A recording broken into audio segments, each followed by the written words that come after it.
Assalamualaikum warahmatullahi wabarakatuh. Selamat siang Ibu, Bapak dosen, dan teman-teman semuanya.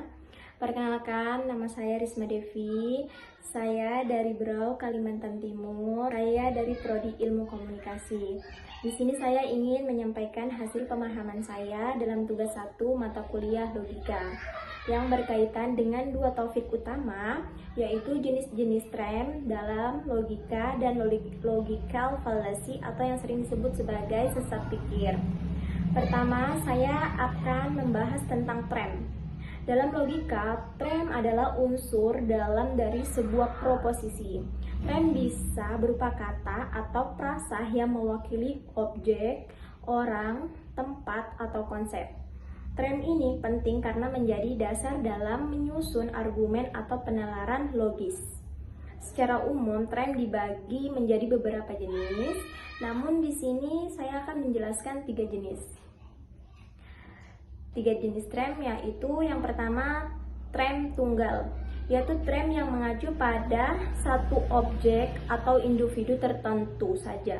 Misalnya Soekarno, ini adalah nama satu individu, yaitu Presiden pertama Republik Indonesia. Tren ini bersifat spesifik dan tidak bisa mewakili objek lain.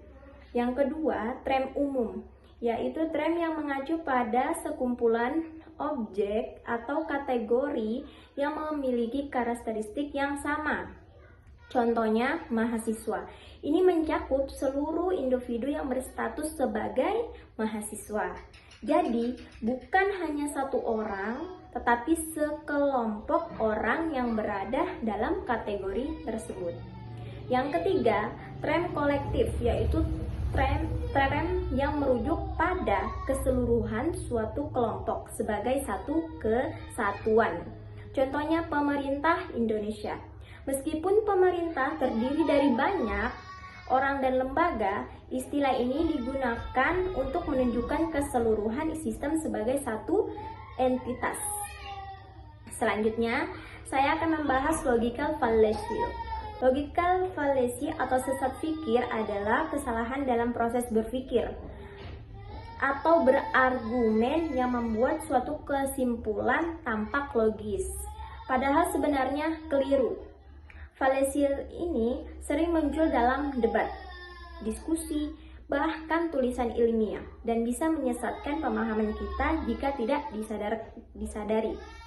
Salah satu bentuk logical fallacy yang cukup umum adalah ad hominem. Fallacy ini terjadi ketika seseorang menyerang pribadi lawan bicaranya, bukan argumen yang disampaikan. Sebagai contoh, argumenmu tentang pentingnya menjaga lingkungan tidak valid karena kamu sendiri masih sering buang sampah sembarangan. Di sini yang diserang bukan substansi argumennya, tapi orang yang menyampaikan. Padahal bisa saja argumennya benar, terlepas dari perilaku si pembicara. Lalu, bagaimana cara agar kita bisa terhindar dari logical fallacy? Beberapa cara yang bisa dilakukan antara lain. Yang pertama, selalu fokus pada substansi argumen, bukan pada orangnya. Yang kedua, periksa apakah hubungan antara premis dan kesimpulan benar-benar logis. Yang ketiga, gunakan data dan fakta yang relevan untuk mendukung argumen. Yang keempat, hindari generalisasi berlebihan atau asumsi yang tidak berdasar.